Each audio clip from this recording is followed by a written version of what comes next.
This is Tuomas from Wolfhard. Before the dawn of Solace, Blacks and Ion, Row the Cielo, Final Harvest, and I guess a few others still. And you are watching the Richard Metal Fan. Hey, what's up, guys? Episode 300 and something of Richard Metalfan interviews, calling from Zoom. And for the fourth time, I return with the great Tuomas Saukkonen from Wolfhard, Dawn of Solace, and Before the Dawn. How are you doing today, man? Thanks for coming on yet again. My pleasure once again. Hell yeah. So I want to talk about like your latest albums from all your bands, but first I want to talk about the new Before the Dawn album. It is coming out in September, and I've heard like the first few singles, and it's absolutely kick-ass. So how was the whole writing and recording process for Cold Flare Eternal? It was definitely one of the most pleasant albums to write and record from any albums I've done before. What needs to be mentioned, especially compared to the previous one, the Stormbringers, is that was the comeback album. We basically just met our new singer. We went to studio and we didn't do any music together for almost 11 years. So it was just huge amount of question marks. What will happen? Will the album be good? Are we going to be able to tour? Are we going to be able to find management and agency? Are the fans still there? Do we have a fan base still? Like, it's just a lot of questions and like this uncertainty. But now with 2 years of touring and we also did the one EP last year, like now going to studio, knowing that we are able to go back on the road immediately when the album comes out. We have festival offers for the next year already on the table. Like, the energy inside the band is just makes everything so easy and pleasant, because everybody is just like we bottled up the energy for 10 years and now we finally back, and now it feels like we are just, this is a Finnish saying, but we are picking the raisins out from the bagel. So we are basically Good analogy. yeah, we get to do the best parts of the whole music thing. Like everything is aligned so easy and well. We have such a good people working for the band. So like from those circumstances, when you go to studio, when you have no stress, no like boundaries, nothing holding you back, it's super fun and easy and pleasant. Nice. And I think you've already answered this, but with this album Cold Flare Eternal, did you want to pick up after Stormbringers, or with this album you wanted to try something different that Before the Dawn hasn't done before? Yeah, it accidentally went to heavier direction. I tried to like be more clear with the dividing Wolfheart and Before the Dawn, and that was more clear on the previous album. But the playing now like almost like 100 shows, 2 European tours and one Finnish tour, like the live energy has a big influence on the writing. And we really enjoy playing a lot of like more aggressive Before the Dawn, older songs also live. So it came out to be a bit heavier than I would have expected 2 years ago about the direction of the band. And also I can feel that it new songs sounds already like they're going to be so much fun to play live for the whole band. Like, it's again the energy that we have in the band kind of like transcended to the music itself. Right. And what would you say like the overall like themes and messages are for Cold Flare Eternal? Well, what I really like about Before the Dawn now, as a contrast to Wolfheart, which is very much tied to the especially with lyrical topics, with the Nordic nature and the mythology and the history. With Before the Dawn, I don't need to like think about what I want to write. Is there a message? Every song can just stand on their own, and I can be much more free when it comes to writing. And it's just, but if I would need to sum it up, I think the whole album kind of like screams the whole attitude of the band, that like we knew that we're going to be back 2 years ago, but now we feel that we are back because we see that the band is alive. We go into places. We've seen so much fans already on the shows in the past 2 years. So now we feel that we are again alive. So that kind of like this energy and defiance like this, not showing middle finger to people, but just, like this is positive, uh, positive like defiance and like showing off people that we are really back in the business. All right, you mentioned before like you've looked a lot of like the mythology and everything. So I think we might have asked this the last time we spoke, but is there a lot of like research that goes in hand when making these topics or addressing them? Yes, a lot, like annoying amount. Like I do like the research stuff. I have this habit of like diving into rabbit holes, and like if I get a like, for example, in this new album, there's few like just separate lines in certain songs where I wanted to like use some terms from the physics or some like space or universe related, but to be able to use them, I had to learn what the whole process mean. How did the universe born and and I really like to go like and like unnecessarily deep with the stuff. I want to learn what I like sing about, but with the Finnish mythology, it's not very well documented. Like you can find anything from Google or Wikipedia, but Finnish mythology, like we didn't have the skill of writing back in the days when all those folklores and stories were told, and then we got Christianity from Sweden, and like religions usually work that way. They kind of like overpower and they denied all the writings of the mythology and the pagan era and the demigods of the nature. So a huge amount of the stories just got lost. And the ones that are documented might be just like part of the old poem or verse of a song. So it's not like it's you can just go and take pile of books and you have all the stories. So it takes a lot of work and time. Yeah, and with these like concepts and stuff, I know you're dressed with the music. Have you ever thought about like expressing it in like different like media, like in like in films or something like that? Funny that you asked that because that's my like long-term passion project is at some point. Hopefully it might even start next year, but to make a short movie, like make a movie about like 40 minutes and then write a soundtrack for that and then like have a completely different focus. Like I love making music videos. I've done the production and the editing for all the Wolfhard videos. And we got to go places like Iceland and Norway, and it's always super cool. But it's just 4 or 5 minutes, and you can't really build a storyline that much in that short amount of like time. So that's what I would really want to do, like a proper short movie with a proper story connected to some Nordic historical thing or mythology, and then write the soundtrack album based on that. So the whole focus would be one piece of an art instead of like just 5 minute songs and different visual like images with the videos. Yeah, yeah, totally. I think it would be great if you did like a music video for like every song on an album. Like I know like Metallica did something like that. I think it would be almost like a movie in a way. Well, that was I was thinking about that option for the like the last Wolfhard album, but it would be because the songs, even though if you have like a concept album, the songs stand still differently. So making the story follow well enough, it would become a little bit clumsy. It would be a huge compromise for the story itself. So that's why I would rather do like a short movie that is basically that would be a 40-minute music video instead of Yeah. like a separate story. So everything could be more well written and planned, and you don't have these stupid rules like algorithms and song length and song order and all of those would like basically battle against the idea of a proper story. So that's why I didn't want to do that, even though we did 5 or 6 music videos for the last Wolfhard album. Making video for every song and try to connect those videos, that would just be a compromise after a compromise. All right. And kind of switching topics, I want to talk about Dawn of Solace because last latest album, Affliction Vortex, came out in February.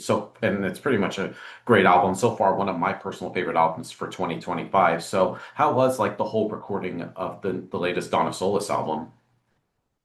Well, it's so easy compared to anything else because I work at the studio mostly alone with the sound engineer, so the schedules are super flexible, and I don't need to do pre-production in the same sense I do with the other bands because I don't have members who I need to like send any tracks before the studio, and nobody needs to learn their parts. So it's kind of like it's so much more relaxed than anything else. And it's just like the studio where I usually record is just half an hour away from my home. So it's just it feels more like a hobby than a work, so to speak. And I also with the it's a lot less challenging to play when the tempos are basically half from Wolfhard, for example. So it's kind of like a lot more enjoyable music to record because it's a lot more easier to focus on the small nuances and the mood and stuff like that. You don't feel like you are on your max limits of performance, just trying to nail the track as good as you can. But it's like it's a lot more easier to like dive into the mood of the music. So don't usually use this term, but it becomes more spiritual in a way because you are more focused on the music than the actual performance or the studio work even. You're right. And how would you say like the overall like reception has been for Affliction Vortex? Have you been pleased with the feedback from the fans and stuff? It's been really really good. It's been really good, and I've seen a lot of feedback that like the people telling me that I should have had the growling vocals already like one or two albums before, and it's been really really good. And I think like the next step for the band is go even heavier and darker. Now that we brought the growling vocals back, this is the first time there's growling vocals since 2006. Now it kind of like it would be quite logical to go into like heavier and darker even. All right. And I know you also have like Miko also handling the clean vocals with you, sort of also doing the harsh vocals. So how do you try to like balance it? Because I know you're primarily with Before the Dawn and Wolfheart part, well, especially with Wolfheart, you were like the main guy. So how do you try to like split like, okay, I'm gonna do the growls and then Miko is gonna do the singing? Well, the same pattern I have with every band where I have different vocalists. I always try to squeeze as much ideas out from the other guys as possible because I know that I can always fill the void of vocals with my growling. I can always sing my like vocal lines. And but I think the music becomes more fresh to me and the fans the more input there is from the other guys. So I basically just wait for all Mikko's ideas to be on the table before deciding anything. And he also has a very like a really really good growling and shrieking and screaming voice, and he's doing some of those already on this album. So it's yeah. I decide always in the last minute. I always want to squeeze out all the ideas from the other guys first. All right. And I know it's like on all on with all your bands, like on especially like with Before Dawn, Dawn of Solace, and Wolfhard. I know you also do the vocals, play guitar, you play bass, and you play drums. With playing like all these like different instruments, do you find like you express like different sides of you creatively? Well, some of the instruments are just tool for the to get to certain production and certain sound and certain arrangement. I think the creativity is guitar and partly drums. I really really love playing bass, especially in the studio. Those are one of my favorite days when I get to lay down the bass tracks. But but then the bass is basically like a tool for me just to underline the arrangement and where I want the low end to do certain things to complement the song. So that is not much of a creativity with bass at all. At least from Yeah. my side, I have very like particular way of using bass in the recording and in the mix, and I just want the bass to do the things that I have in my head. But the bass I always laid on the songs that I already composed fully with guitar and arranged fully with the drums. Yeah, because I feel like the bass is sort of like the bridge between like the melody and the rhythm. Yeah. Yeah. And then, of course, last but certainly not least, I want to talk about the latest Wolfhard album, Draconian Darkness. It's been out since last September, but it's still one of my favorite albums from last year. So, how was the whole writing and recording process like for Draconian Darkness? Okay, this is let me think a little. I've done two albums after that album, so I need to jump back a little bit in time. I guess it was fun. I think it was. Like it's now to me now it's old enough for me to actually forget how it was because there's been so many other projects in between. Well, yeah, I guess I can say it now because it's going to be out the news anyway. We already did one EP for Wolfheart that's going to be released at some point soon. So like Yeah, I yeah. already have one Wolfheart session between like this moment and the album. So I guess Draconian Darkness was fun album to record, and I don't remember anything bad about it. But Yeah. Yeah, there's so been it's like just pretty smooth sailing. yeah, yeah. Usually you remember the not the highlights, but the bad ones. But it I guess it went super easy. Yeah. And with Draconian Darkness, did you wanted to pick up after King of the North, or did you wanted to try something different? I just wanted to expand the sound and the arrangements and everything. I guess with King of the North because I kind of felt that there were certain boundaries musically because the topic was Finnish mythology, which means that it was basically nature, forest, demigods, stuff like that, and which means that the Nordic gods and demigods were basically based on animals like bears and stuff like that. So it was that I kind of like felt that it cannot be too fast or too aggressive. It needs to be more melodic, more epic, because that's how I see the Nordic nature. That's how I see the mythology myself. Of course, as a Finnish person, I see the whole topic as very romantic. So it wasn't like it wasn't easy to write brutal and really harsh material for that kind of topic because the image in my head for that was very clear and very like again very epic and very like beautiful and grand. But with the Dragonian Darkness, I was able to write a lot heavier, a lot darker, a lot faster, a lot like it opened more doors when I got away from the mythology thing and yeah. All right. And is this also like the first album that you had on the new label, Reigning Phoenix Music? So how has the relationship been with you guys and the label? Really, really good. And that's well, that is good example is that we are already basically back in the studio. So like things work well and they want us to put out more music and we really want to do that also. So it was a really like a step to a right direction. Like nothing, absolutely nothing against Napalm. We had really good time during the years in Napalm, but now we are able to take one step forward as a band and that was like perfect timing for that also. Nice. And so also kind of like in the end to sort of wrap things up, what's next for like Wolfheart Before the Dawn and Dawn of Solace? Liz, have you all have any shows coming up? And is there maybe a US tour for either of your bands? Well, I Dawn of Solace is probably done with the gigs for this year. We played already 4 shows, which is record. Like a historical year for Dawn of Solace that we actually played that many shows. And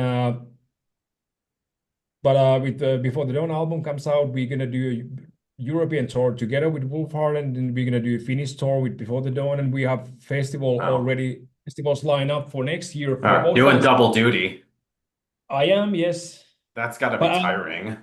it can be, but then again, I don't party at tours anywhere. I always try to like keep myself in good shape, sleep well, and I'm stuck in the tour anyway. So time goes faster when you have 2 shows to play. You have less time to sit around in the backstage and just wait the night to be over. And I rather do like double duty tour than 2 tours in a row with like both bands doing individual tours. So Yeah. I think to me, it's kind of like win-win in many ways. Yeah.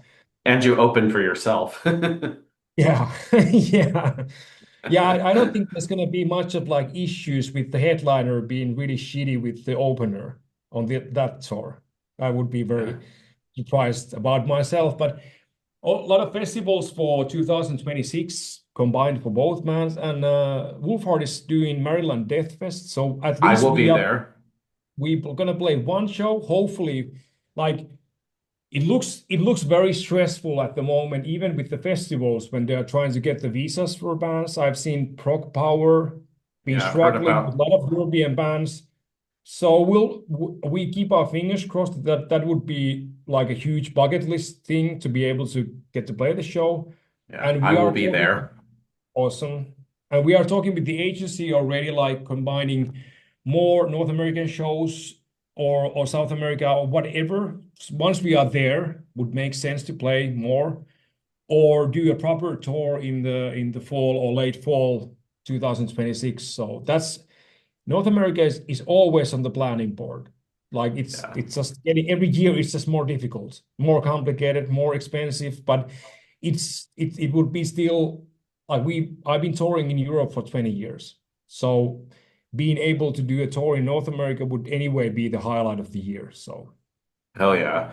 Yeah. But thank you, Tomas. It's always great to be able to chat with you as always. Just any final words you want to say to the viewers that are watching us to close us out? just keep patient. We will be back eventually. And Yeah. then yeah. Yeah. So everybody, Tomas from Wolfheart Before the Dawn and Dawn of Solace, and we'll see you next time.